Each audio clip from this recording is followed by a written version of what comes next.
এই ছেলেটার কি অবস্থা শরীরের, এই শরীর নিয়ে আবার জিমেও আসে, আবার ফ্লেক্সও করে, এদের কি লজ্জা করে না? একটা সময় এসব কথা শুনতে হয়। বন্ধুরা বলে, ধর বেটা, জিম করে কি করবি, কই দেখি তোর সিক্স প্যাক। এসব অনেক কথা শুনতে হয়। বাসায় ডায়েট করতে গেলে এসব করা বাদ দিয়ে পড়াশোনায় মনোযোগ, এগুলা করে কিছুই হবে না, শুধু শুধু টাকা নষ্ট।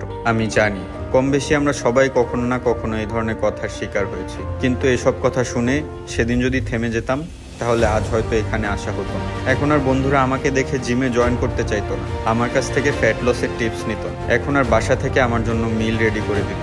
আমি সবার মতো অর্ডিনারি থেকে যেতাম। সবার থেকে একটু আলাদা হতে হলে সবার থেকে একটু আলাদা ভাবতে হয়, ডিসিশনটা সবার থেকে ভিন্ন হয়, পরিশ্রমটা সবার থেকে বেশি হয়। লাইফে যে যাই করতে চাক না কেন, এমন কিছু নাই যেটা করা অসম্ভব। শুধু দরকার নিজের প্রতি দৃঢ় বিশ্বাস আর মনে প্রাণে সফল হওয়ার আকাঙ্ক্ষা, আর সফল না হওয়া অবধি হাল না ছাড়া। আর এই জিনিসগুলাই আপনাকে আপনার লক্ষ্যে পৌঁছে দেবে। বিশ্বাস করে একবার শুরু করেই দেখেন।